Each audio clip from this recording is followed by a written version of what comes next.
Okay, SML math and জিকের পক্ষ থেকে সবাইকে স্বাগতম। আজ চলো তোমাদের জিকে আলোচনা হবে, সেটা হচ্ছে ইতিহাসের উপরে। টপিকটা হলো কি হবে? টপিকটা বৌদ্ধ ধর্ম। এবার বৌদ্ধ ধর্ম আমরা আলোচনা করার ক্ষেত্রে প্রথমে আমরা যে ব্যক্তির নাম পাবো, যে মহাপুরুষের নাম, তার নাম কি বলো? গৌতম বুদ্ধ। ওকে, চলো তাহলে শুরু হয়ে যাক। চলো তাহলে ফার্স্ট কোশ্চেন আমরা শুরু করি। তাহলে নিশ্চয়ই গৌতম বুদ্ধ জন্মগ্রহণ করবে, এটা স্বাভাবিক ব্যাপার, এবং তার নির্দিষ্ট একটা জায়গা থাকে কোথায় জন্মগ্রহণ করেছে। চলো আমরা জেনে নিই। তাহলে বলো, গৌতম বুদ্ধ জন্মসাল কত সালে বলতে পারবে? তার মানে দেখবে 563 খ্রিস্টপূর্বাব্দে থাকতে পারে অনেক বইতে, অথবা থাকতে পারে 566 খ্রিস্টপূর্বাব্দে। ভালো করে শুনবে কিন্তু। ব্যাস, এবার এটা নিয়ে ঐতিহাসিকের ব্যাপার, তো তখন তো আমাদের আবার এই কি সার্টিফিকেট বলে, এখন আমাদের জন্ম সার্টিফিকেট, সেটা তো ছিল না বা আবিষ্কার হয়নি। তখন ঐতিহাসিকরা তারা কি করলো, একটা অনুমান করে যে এখানে হলে হতে পারে। তা তার মধ্যে দুটো ডেট পেয়েছে, সে দুটো ডেটে দেখে তুলে ধরেছে। কিন্তু এর মধ্যে দেখবে যারা সিংহলী ধর্মগ্রন্থে বা যারা অবলম্বন বিশ্বাসী, তারা কিন্তু সালটা বেছে নিয়েছে কত? 566 খ্রিস্টপূর্বাব্দে। বোঝাতে পারলাম কথাটা? আর তোমাকে যে অপশনগুলো দেবে সেটা দুটো দেবে না, যে কোনো একটাই দেবে। এই জন্য হতাশার কোনো ব্যাপার নেই, আর মন খারাপের কোনো ব্যাপার নেই। আর যে পারে সে দুটি মনে রাখবে। ওকে, ব্যাস। এবারে দ্বিতীয় কোশ্চেন হলো যে নিশ্চয় জন্মগ্রহণ করেছে, একটা সাল আছে, কোনোটা জায়গাতে জন্মগ্রহণ করেছে। তো জায়গাটার নাম কি? নেপালের তরাই অঞ্চলে কপিলাবস্তুর কাছে লুম্বিনী উদ্যান। এবার দেখবে এই গৌতম বুদ্ধের জন্ম সম্পর্ক নিয়েও দেখবে আমরা অনেক সময় পাই কোথায়? নেপালে এবং তরাই অঞ্চলে, এবং বলছে লুম্বিনী উদ্যান। ঠিক আছে, লুম্বিনী উদ্যান। উদ্যান বলতে আমরা কি বুঝি বলো তো? যেখানে অনেকগুলো গাছপালা। এবার এখানেও দেখবো অনেক একটা গল্প আছে, যে গল্পটা এরকম ছিল যে দেখবে গৌতম বুদ্ধ যখন মায়ের গর্ভে ছিল, তখন দেখবে প্রত্যেক মায়ের দেখবে একটা শেষ ইচ্ছা থাকে, শেষ ইচ্ছা বা কোনো একটা মনের বাসনা থাকে, যে আমার এটা খেতে ইচ্ছে করে বা আমার এটা দেখতে ইচ্ছে করে। তাই সেরকম অবস্থায় তখন গৌতম বুদ্ধের যিনি মা ছিল, তিনি চেয়েছিল যে না, আমি একটু বাপের বাড়িতে ঘুরে আসি। ঠিক সেই ঘুরতে যাওয়ার পথেই তার প্রসব ব্যথা যন্ত্রণা শুরু হয়। তখন সেই কোনো এক লুম্বিনী উদ্যানে বসে তার জন্মগ্রহণ হয়। এগুলো কথিত। এরপরে দেখবে তোমরা, এরপরে শুনবে যে গৌতম বুদ্ধের মা তার জন্মের 7 দিন পরেই মারা যায়। এবার হয়তো অনেকে কল্পনা যেগুলো পড়ে বা গল্প শুনে যেগুলো শুনতে পেয়েছি, যে তখন দেখবে মায়ের সাথে তার সন্তানের সাথে একটা নারীর বন্ধন থাকে। তখন হয়তো কোনো সময় হয়তো ওটা কাটতে গিয়ে বা কোনোটা গিয়ে কোনো কিছু একটা দুর্ঘটনা ঘটেছে, অথবা কোনো অ্যান্টিসেপ্টিক বলে কোনো একটা ঘটনা ঘটেছে, তখন হয়তো অনেক সময় এটা মারা যেতে পারে বা অন্য কারণে মারা যেতে পারে। এটা হচ্ছে গল্প, কথিত আর কি। ঠিক আছে, এই হিসেবে তখন তার 7 দিন পরে তার মা মারা যায়। এরপরে জারাতে তিনি মানুষ হয়েছে, তার মাসির নাম কি হয়েছে? গৌতমী। এবার দেখবে সেই সময় একটা প্রচলন ছিল। কি প্রচলন ছিল? যে বাড়ি বিয়ে হবে, তার দিদি যদি থাকে বা তার যদি বোন থাকে, তখন দেখবে আমাদের এখনও দেখবে সমাজে আছে যে মায়ের পরে কিন্তু তার মাসির স্থানটা সেখানে নিতে পারে। কারণ দেখবে অনেক সময় বলে না, মায়ের গায়ের গন্ধ অনেকটা মাসির থেকেও পাওয়া যায়। সত্যিকারে যদি মাসি হয়, মাসির মধ্যে অনেক ভাগ আছে আবার। ঠিক আছে, কেউ ডুপ্লিকেট আর কি অরিজিনাল। এবার তেমনি তার 7 দিন পরে যে মা মারা গেল, ভাবতে পেরেছো কত শিশু, বাচ্চা বয়স, তখন কি খাওয়াতে পারে? তখন সেই সময় একটা রুল ছিল যে না, সে যদি চায় যে কোনো পুরুষ তার শালিকেও সে বিয়ে করতে পারে, সেরকম একটা রীতিপতি ছিল। তাই সেই অনুযায়ী করে তখন গৌতমীকে তিনি বিয়ে করে, এবং মেন উদ্দেশ্য বিয়ের কারণ হচ্ছে তার ছেলেকে মানুষ করতে হবে। কারণ মাসি যেভাবে তাকে যত্ন নিয়ে দেখবে, এরকম কিন্তু কেউ কিন্তু সেরকমভাবে যত্ন নিয়ে দেখবে না। সেটা তো অরিজিনাল মাসি হয়। ঠিক আছে, মাসির মধ্যে অনেক ভাগ আছে, যাই হোক। তো তেমনি তখন তার দায়িত্ব ভরণ সব নিয়ে নিল, এবং তার বাবা তাকে বিবাহ করল। বোঝা গেল ব্যাপারটা? ব্যাস, হয়ে গেল। এবার তাহলে আমরা জেনে নেব, একটু গল্পটা বললাম। এরপর আমরা যেটা আলোচনা করব, এর পিছনে আরও অনেক গল্প আছে, সেটা পরে অন্য কোনো ক্লাসে বলবো। আমরা ওটা আগিয়ে যাই। তাহলে এবার বলো যে গৌতম বুদ্ধের পিতার নাম কি বা বাবা? শুদ্ধোধন। ভালো করে শুনবে। কি হয়েছে? শুদ্ধ শুদ্ধ ধন। ধন। আর মায়ের নাম কি ছিল? মহামায়া বা মায়া দেবী। মহামায়া মহামায়া অথবা মায়া দেবী। কি বললাম? মহামায়া অথবা অথবা মায়া মায়া দেবী। বোঝা যাচ্ছে কথাগুলো? ব্যাস। নিশ্চয়ই তার মা বাবা ছিল। এবার ছেলে আস্তে আস্তে ধীরে ধীরে বড় হয়েছে বিয়ে করবে। হ্যাঁ, তো বিয়ের পরে তারপর নিশ্চয়ই তার বিয়ে করতে হবে। হুম। তেমনি দেখি আর একটু গল্প বলি এখানে। প্রথম অবস্থায় যে গৌতম বুদ্ধ কিন্তু বিয়ে করতে চায়নি, কিন্তু দেখি আমাদের একটা যখন মানুষ যৌবনে পদার্পণ করে 12 বছর বা 13 বছর পর থেকে, তখন দেখবি কারো প্রতি একটা আসক্ত ভালো লাগা, এটা হচ্ছে শৈলিক কোনো গাঠনিক কোনো ব্যাপার, বা যেটাকে বলে মানুষের সবার জীবনে আসে। তো সেই সময় কোনো রমণীকে দেখে তার ভালো লেগে যায়, এবং এই সংবাদটা তখন তার বাবা যখন শুনতে পেল, তখন বাবা একটু হালকা একটু আনন্দ পেল যে যাক, যে ছেলে সংসার ধর্ম করতে চায়নি কিন্তু সে সংসার করতে চাইছে, তাকে একটু তখন অনুষ্ঠান করে বিয়ে ঠিক দিল, মোটামুটি যেরকম হয়। যাক, তাহলে তার বিয়ে হয় কত বছর বয়সে? 16 বছর বয়সে। 16 বছর বয়সে। এবং যে নারীকে তিনি বিবাহ করলেন তার নাম কি? গোপা যশোধরা। গোপা অথবা যশোধরা। যশোধরা। হ্যাঁ, এবার গোপা মানে অনেকে আমরা শর্টকাটে নাম বলে রাখি, অনেক বইতে আছে। আর পুরো নাম কি বলা হয়? যশোধরা। যশোধরা। যেমন আমরা যেমন অনেক সময় আছি না, কালীচরণ। এবার অত বড় নাম এবার ডাকাটা ভীষণ মুশকিল। অনেকে বলে দেয় এই কালু, কালীচরণ, কালুতে কাজ হয়ে গেছে, ঠিক আছে। এবার অনেকে আছে আল্লাদি, বা আল্লাদি ওর সাথে আর একটু যুক্ত করে দিল, আল্লাদি ঘটক কিছু দিয়ে দিল, মানে শর্টের নাম রাখলো।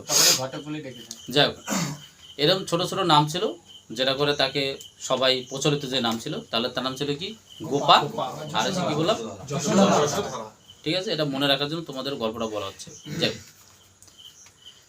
বিয়ে করলো, খুব ভালো কথা। কত বছর বয়সে বিয়ে করলে? 16 বছর বয়সে। এবার তোমাদের মন খারাপ নেই তো? না, কারণ তোমাদের 16 পেরিয়ে গেছে। এবার তোমরা ভাবতে পারো আমাদের কেন পেরিয়ে হচ্ছে গেছি। না? একটা তা গান আছে। তোমরাও করতে পারবে, তার জন্য এটা কি দরকার বর্তমানে? চাকরি দরকার। তা চাকরি পেলে বা নিশ্চয়ই তোমরা ঠিক তোমার মনের মতো ঠাকুমা পেয়ে যাবে। আবার দেখো অনেকের আবার স্পেশাল থাকে, আবার কেউ আছে একটু সিলেক্ট দেখাশোনা করে হয়, মন খারাপের কোনো ব্যাপার নেই। সে তোমরা ভালো জায়গা মনের সঙ্গী পাও, আর তার সাথে একটা চাকরি পাও, আরও খুব ভালো হবে। ওকে, ব্যাস। যাক, বিয়ে শাদী হলো, ছেলে তারপর কি হবে? ছেলে বা মেয়ে হবে। ছেলে বা মেয়ে হবে। তাহলে তার খুব রাশি ভালো, মানে যদি আমরা বলি বর্তমান সভ্যতায়, কারণ ছেলে হলে মানে হেবি আনন্দ, আর মেয়ে হলে কোনো আনন্দ নেই। কিন্তু এটা ভুল ধারণা, দুজন সন্তানের তার কাছে সমান, ঠিক আছে। যাক, তাহলে তার কি সন্তান হলো? ছেলে সন্তান। মেয়ে না ছেলে? ছেলে। ছেলে সন্তান হলো। আবার ছেলের নাম রেখেছে কি? রাহুল। রাহুল। ভাবা যায়, মানে আধুনিক নাম রেখেছে। আদরের নাম। তা আবার কত? রাহু। 600 কত 563 পূর্বাব্দে। তার থেকে আরো 6 বছর ই করো, অ্যাড করে দাও। তার মানে ভাবা যায়, মানে সেই সময় নাম রেখেছে রাহুল। ভাবা যায়। একটা বই আছে না এরকম ভাবে বলে রাহুল। হ্যাঁ, এটা কোন বই বলতে পারবে? আরে ওই যে কি দেবের বই, দেবের একটা বই। I love you, I love you। সাম্পাস। কারণ তোমাদের অনেক জ্ঞান আছে, তোমরা পড়াশোনার পাশাপাশি মোটামুটি স্লাইড। একটু রাহুল। হ্যাঁ, যাও, তাহলে তোমাদের নামটা খুব পছন্দ হয়েছে, তাই তো? যাক, আধুনিক যুগের সে নামটা সেই যুগে রেখেছে, এটা খুবই ভালো জিনিস। তাহলে ছেলের নাম কি রেখেছে? রাহুল। রাহুল। যাই হোক, এবার বিয়ে শাদী করলো, ছেলে বাচ্চা হলো, কিন্তু এরপরে তার হঠাৎ করে তার মনের মধ্যে ব্যতিক্রম ধারণা তৈরি হলো। তেমনি কি করলো, তিনি হঠাৎ করে একদিন তার রাজপ্রাসাদ থেকে বের হলো। বেরোনোর পরেই তার মনের মধ্যে দেখতে পেল, বা তার সামনে কিছু ঘটনা দেখতে পেল, যেটাতে তার মনকে পরিবর্তন করে ফেলেছে। দেখো আমাদের কখনো দেখো আমাদের অনেক সময় আমরা কাউকে দেখে অনুপ্রাণিত হই, বা অনেকে দেখে আমরা খারাপ লাগে। দেখো কখনো কখনো দেখে আমরা যদি কখনো কোনো ভিক্ষুক বা কোনো দরিদ্র ব্যক্তি দেখে, তখন আমাদের মনের মধ্যে একটা দেখবে একটা দয়ালু ভাব তৈরি হয়, ঠিক আছে, যে তাকে কিভাবে সাহায্য করতে পারি আমরা। তো তেমনি আবার তার মনটা ছিল আরও দয়ালু বেশি। সে ভাবলো যে মানুষের মধ্যে দুঃখ কেন হয়, মানুষ কেন বুড়ো হয়ে যায়, মানুষ কেন মরে যাচ্ছে, ঠিক আছে, এইসব ঘটনা তার মধ্যে নাড়াচাড়া দিল। তখন তার আর মানে সংসার ধর্ম আর হলো না, তার মনকে পুরো পরিবর্তন করে দিল। তখন তিনি কি করলেন, এই সংসার জীবন ত্যাগ করে তিনি এক মানে এই দুঃখের কারণ কি, মানুষ কেন মরে যাচ্ছে, মানুষ কেন বয়স হয়ে যাচ্ছে, বুড়ো হয়ে যাচ্ছে, এইসব তথ্য তিনি জানার চেষ্টা করলেন। এবার এইসব তথ্য জানার জন্য নিশ্চয়ই কি দরকার, একজন গুরুদেব দরকার, ঠিক আছে। এবার গুরুদেব না থাকলে তো হবে না। মানে কি গুরুদেব বলতে কি, তাকে যে পথ দেখায় পরিষ্কারতা, তাকে আমরা গুরুদেব বলতে পারি। বা কারো ছোঁয়া পেয়ে আমি যদি সেটা সামনে আগাতে পারি, তাই তো। যাই হোক, তাহলে তিনি কি করলেন, গৃহত্যাগ করবেন। এবার পরীক্ষা তোমাদের গৃহত্যাগের ঘটনাকে কি বলে, মহাবিনিষ্ক্রমণ। কি করে মনে হচ্ছে মন, তার মানে কি তার গৃহের মন রইল না, তাহলে এটাকে এক কথায় কি বলে, মহাবিনিষ্ক্রমণ। এবার ঘর থেকে বেরিয়েছে, সে এত জমিদার বা এত রাজার ছেলে, তার তখন কি পা হেঁটে যাবে, তখন তার ছিল কি একটা ঘোড়া বা রথ, হ্যাঁ রথই ধরে নাও। তাহলে যে রথ চালায় সেই রথ চালকের নাম কি ছিল, কি চান্না। মনে থাকে পরীক্ষা ভীষণ দেয়, চান্না। আরেকটা কি ছিল, ঘোড়ার নাম কি ছিল, কণ্ঠক। অনেক বইতে বা অনেক বই থাকে কণ্ঠক। যাই হোক, এরকম উচ্চারণ হবে কাছাকাছি, এক এক বইতে এক এক থাকতে পারে, বাংলা ভার্সন বা ইংলিশ ভার্সন মিলে। যাই হোক, আচ্ছা কণ্ঠক, কত কথা করে কণ্ঠক, মনে থাকে পরীক্ষা দেবে। তাহলে কি বললাম, রথ চালক যে চালিয়েছে তার নাম কি ছিল, চান্না, এবং ঘোড়ার নাম কি ছিল, কণ্ঠক। বোঝাতে পারলাম। তিনি কি করলো, সেসব নিয়ে সামনে বের হলো, হয়ে গেল, ব্যাস। তাহলে আমরা কি কি পেলাম, যে গৃহত্যাগের ঘটনাকে কি বলা হয়, মহাবিনিষ্ক্রমণ। মন মানে কি, তার ঘরে আর মন। বোঝাচ্ছে কথাগুলো, ব্যাস। এরপর আমরা যেটা পাবো, যে এবার সংসার তখন ত্যাগ করলো, বাইরে বেরোলো। এবার নিশ্চয়ই তিনি একটা গুরুদেবের আশ্রয় যেতে হবে, যাকে তিনি আশ্রয় ধরে তিনি তার সত্যের সন্ধানে বা দুঃখের কারণকে এইসব জানার চেষ্টা করবে, তিনি সেরকম বের হলেন। এরপর দেখা গেল গৌতম বুদ্ধের গুরুর নাম কি বলতে পারবে, আলার কামা বা আলার কামা, যাই হোক। আলার কামা দেখবে অনেক বইতে পাবে, একটা গুরুদেব। এছাড়া আরেকটা ছিল উদ্দাকা, রামাপুত্তার কাছেও তিনি শিষ্যত্ব গ্রহণ করেন। মনে থাকবে কি বললাম, রামাপুত্তার কাছেও তিনি শিষ্যত্ব গ্রহণ করেছেন। ব্যাস। এর মধ্যে সবচেয়ে বেশি তোমাদের পরীক্ষা যেটা দেবে, যে গুরু হচ্ছে আলার কামা, মনে থাকবে, ব্যাস। এছাড়াও তিনি বা তার একজন কি ছিল, চিকিৎসক, ভীষণ ইম্পর্টেন্ট কোশ্চেন। তাহলে চিকিৎসকের নাম কি, জীবক। বাহ, খুব সুন্দর অ্যান্সার দিয়েছো তোমরা, বেশ ভালো কথা। গুরুদেব পেলেন, আবার চিকিৎসকও পেলেন, খুব ভালো কথা। এবার নিশ্চয়ই তিনি এখন এই সাধনা করার জন্য নির্দিষ্ট একটা জায়গা দরকার, তাই তো, মানে শান্ত পরিবেশ, তাই না। তো তেমনি তিনি ঠিক সেরকম একটা জায়গা তিনি বেছে নিলেন। তাহলে তিনি যে নদীর তীরে ধ্যানমগ্ন হয়েছিলেন তার নাম কি, নিরঞ্জন অথবা বা ফাল্গু নদী, যাই বলো, অনেক বসে এক এক নাম থাকতে পারে। যাক, তাহলে কোন নদীতে বসেছিলেন, মনে থাকবে, ব্যাস। এরপরে নদী তো পাওয়া গেল, এবার আর কি রোদের মধ্যে বসবে তিনি, একটু ছায়া গেলে খুব ভালো হয়। তাহলে কিসের গাছের নিচে বসলেন তিনি, অশ্বত্থ গাছ, মনে থাকবে, কি গাছ, অশ্বত্থ গাছের নিচে তিনি ধ্যানমগ্ন হলেন। এবং এই অশ্বত্থ গাছের ধ্যানমগ্ন হওয়ার পূর্বে তিনি আবার একটা কাজ করেছিলেন। কি কাজ করেছিলেন, দেখবে তার সুজাতা একজন তার ভাগ্নি ছিল, অনেক বইতে এরকম দেওয়া থাকে দেখবে, বা বণিক কন্যা, তার পরমান্ন গ্রহণ করে। পরমান্ন মানে কি, কোনো হয়তো কোনো একটা খাবার দাবার বা কিছু একটা, সেটা খেয়ে তিনি তার ধ্যানে মগ্ন হয়েছিলেন। মনে থাকবে কথাগুলো, ব্যাস। তাহলে কি করেছে, কোন গাছের তলায় বসেছিলেন তিনি, অশ্বত্থ গাছের তিনি ধ্যানমগ্ন হয়েছিলেন। এবার ধ্যানমগ্ন হলেন, তার ফলাফল পেল, বা তিনি তার সব কিছু জয় করলেন। জয় করার পরে তিনি কি করলেন, যে তার এই ধর্মটা নিশ্চয়ই তার কিছু লোককে বিলে দিতে হবে। এবার যাদের বিলেছে তাদের নাম হচ্ছে শিষ্য। তাহলে এরকম কজন তার শিষ্য ছিল, 5 জন, বিখ্যাত 5 জন শিষ্য ছিলেন, ভালো কথা। এবার আরেকটা এখান থেকে একটা কোশ্চেন দেয়, যেখানে তিনি এই ধ্যানমগ্ন হয়েছিলেন সেই জায়গাটার নাম বারাণসী। সারনাথের কাছে কি করেছিল, ধর্মচক্র প্রবর্তন করেছিল, ধর্মচক্র, এটা মনে রাখবে। মানে যেখানে তিনি তার ধর্মটাকে বিস্তার করার জন্য, প্রচার করার জন্য শিষ্যদের কাছে প্রচার করেছিলেন, সেটা হচ্ছে ধর্মচক্র। সেটা কোথায়, বারাণসী সারনাথের কাছে, মনে থাকবে।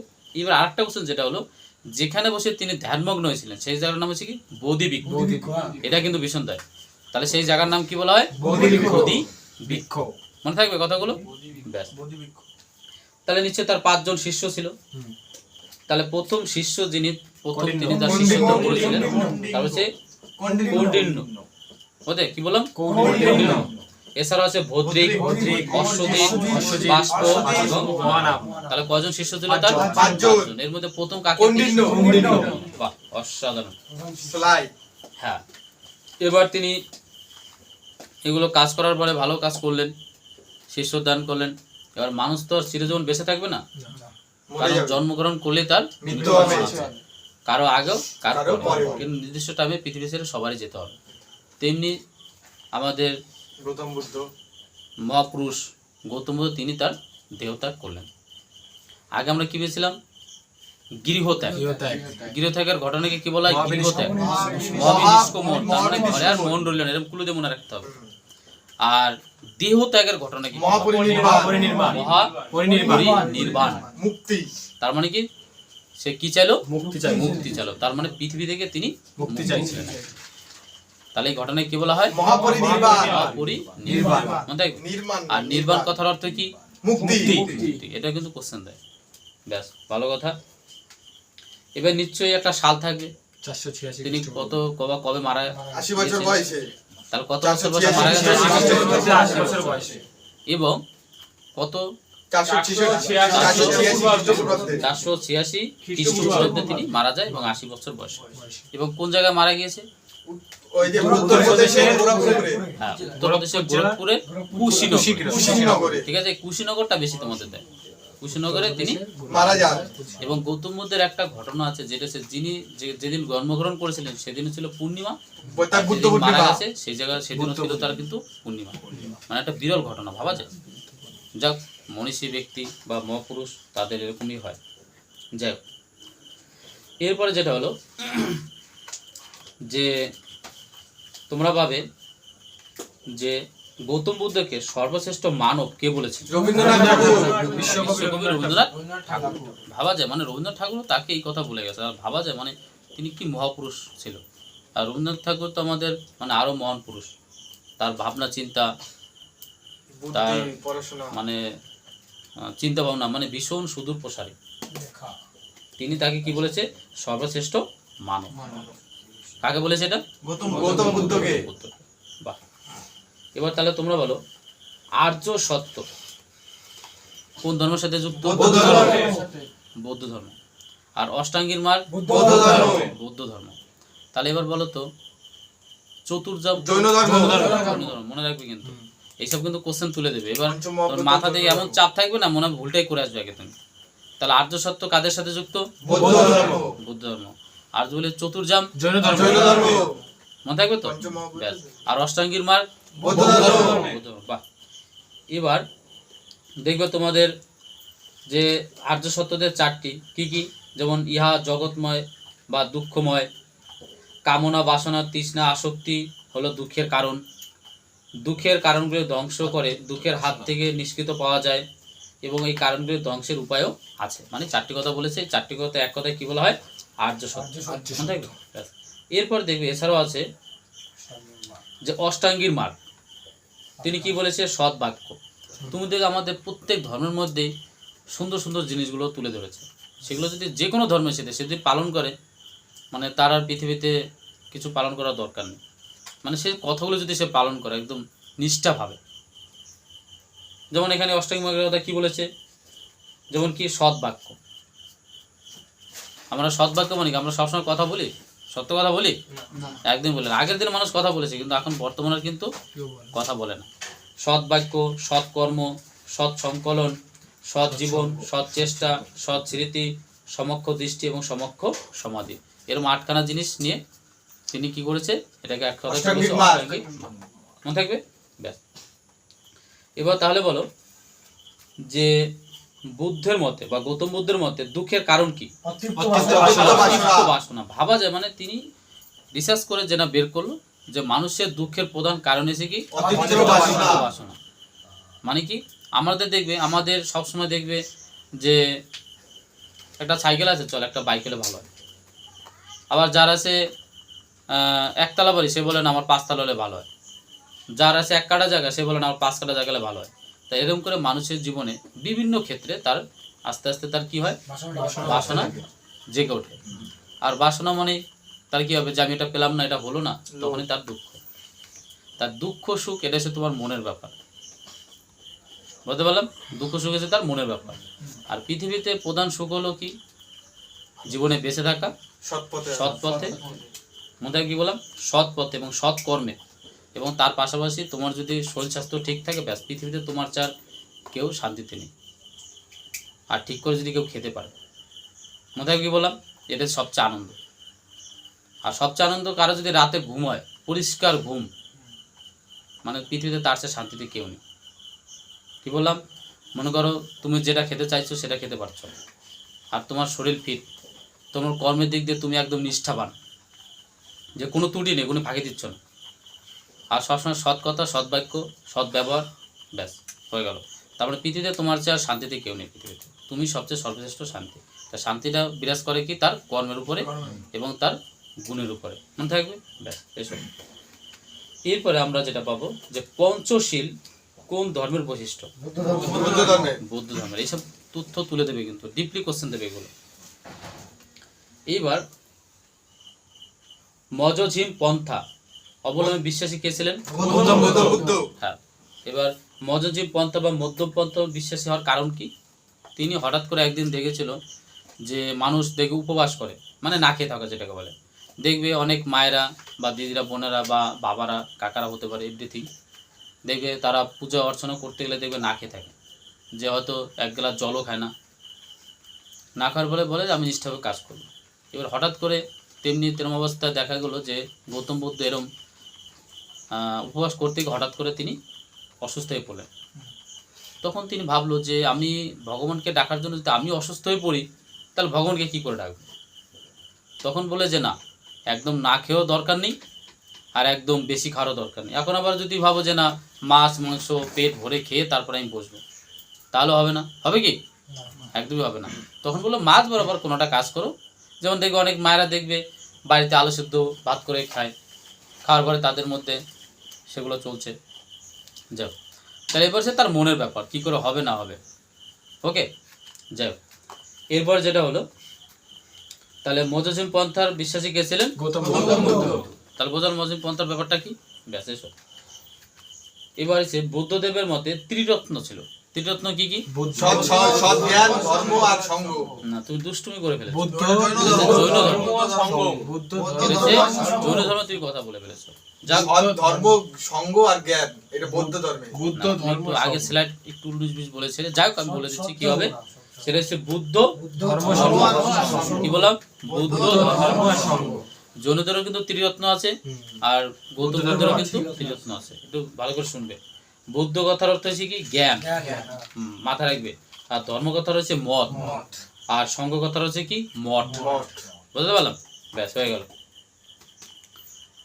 তাহলে তোমাদের এবার সবাইকে এক এক করে জিজ্ঞেস করি, তাই তো? এবার ভয় পাওয়ার ব্যাপার নেই। আজকে ঝড় ঝঞ্ঝানি, আগের দিন আমরা প্রাকৃতিক দুর্যোগ বশত আমরা করতে পারিনি, যাও, এর জন্য আমরা ক্ষমা প্রার্থী সবার কাছে, যাও। তাহলে আজ আমরা ধরে নিই, ভয় পাওয়ার কোনো ব্যাপার নেই। যে যেটা জানবে সেটাই অ্যান্সার দেবে, কারণ এখানে সামনে বসে পড়ে শুনে তুমি মুখস্থ করে অ্যান্সারটা বলছো, তাতে অনেক লাভ। আর তার চেয়ে বেশি হলো যে ভুলো, তাতে অসুবিধা নেই, কিন্তু যে সঠিক বলো তারটা আমরা শুনে নেব, মনে থাকবে তো? চলো, তাহলে এবার অন্তর বলবে যে গৌতম বুদ্ধের জন্মসালটা বলতে পারবে? 563 খ্রিস্টপূর্বাব্দ বা 566 খ্রিস্টপূর্বাব্দ। বাহ, তার মানে কি বললো যে 563 খ্রিস্টপূর্বাব্দ অথবা 563 খ্রিস্টপূর্বাব্দ। একদম দারুণ অ্যান্সার বলেছে, একটু জোরে বলবে ভাইয়া। এবার অপূর্ব বলবে তিনি কোন স্থানে জন্মগ্রহণ করেছিল? নেপালের তরাই অঞ্চলে কপিলা বস্তু। বলো বলো, লুম্বিনী উদ্যানে।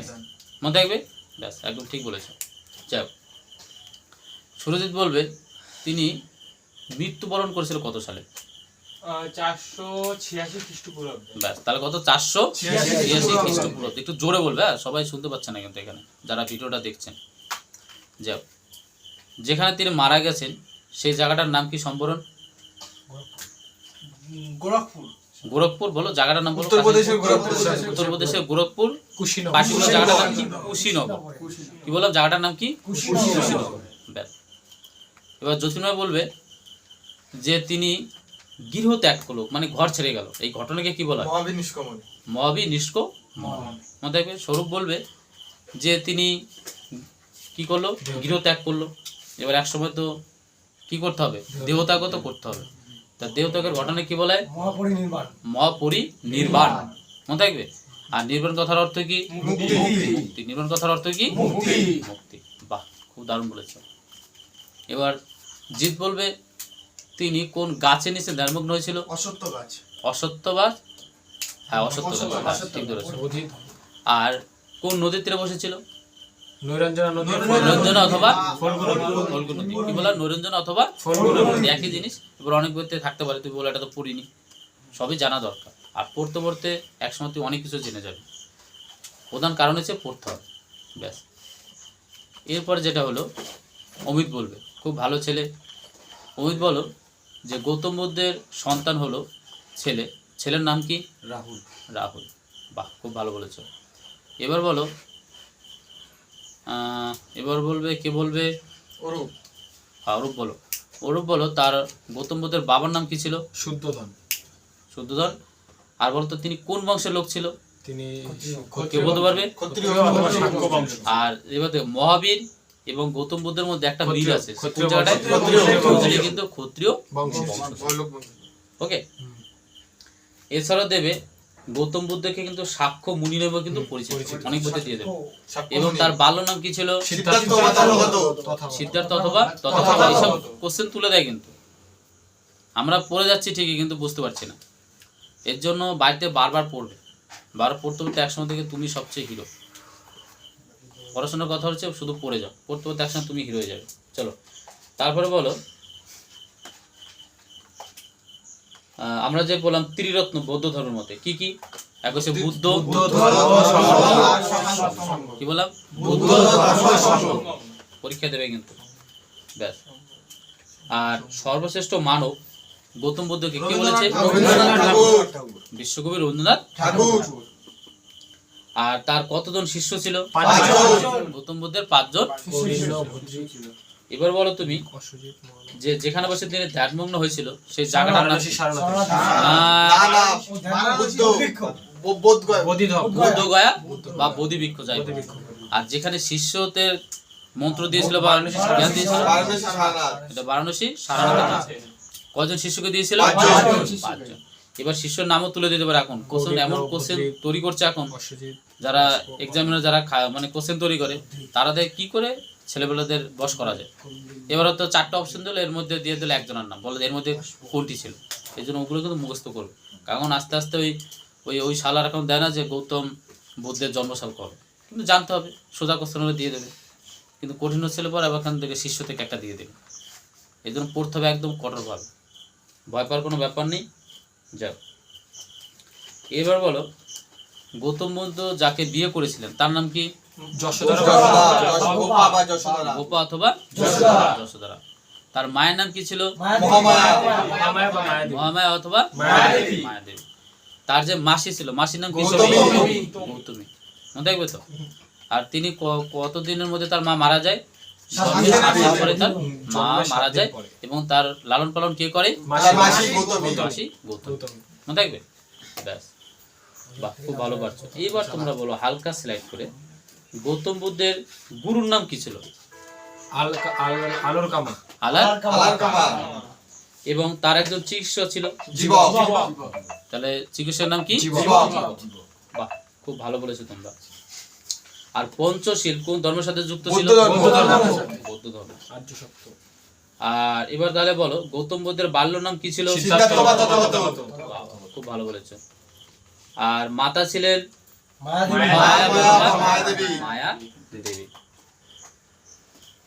আর পিতা শুদ্ধোধন কপিলাবস্তুর একজন প্রশাসক ছিলেন বা নির্বাচিত একজন রাজা ছিলেন। এবং তিনি কোন বংশধর ছিলেন? ক্ষত্রিয় বংশধর ছিলেন। ঠিক আছে। তারপরে সে আর শাক্যমুনি নামে কে পরিচিত ছিল? গৌতম বুদ্ধ। গৌতম বুদ্ধ। আর আমরা যিনি যেখানে জন্মগ্রহণ করেছিলেন সেই জায়গার নাম কি? নেপালের তরাই অঞ্চলে কপিলবস্তুর কাছে লুম্বিনী উদ্যানে। তাহলে কোন দেশে জন্মগ্রহণ ছিল? নেপাল। অনেকে কিন্তু কোশ্চেন ঘুরে দেবে, কিন্তু একটু হালকা সিলেক্ট বুদ্ধিটা রাখতে হবে, ঠিক আছে? যাই হোক, তাহলে আমরা বাকি যে টপিকগুলো থাকবে সেটা আমরা নেক্সট ভিডিওতে আলোচনা করব। তাহলে আজকে আমরা এই পর্যন্তই। তাহলে তোমাদের কি করতে হবে? লাইক কমেন্ট সাবস্ক্রাইব শেয়ার মনে থাকবে তো? ব্যাস। আর তোমাদের ভালোবাসা স্যার আমরা সামনে এগোতে এগোতে পারবো। পারছি না। আর তোমাদের ভালোবাসা মানে আমাদের জীবন জীবন। দারুণ বলেছে। আমাদের ভালোবাসা মানে আমাদের জীবন। যাই হোক, তাহলে আশা করবো সবাই আমাদের একটু ভালোবাসা দিয়ে সাহায্য করবে। ব্যাস, তাহলে আজকে এই মতেই টাটা, বাই বাই।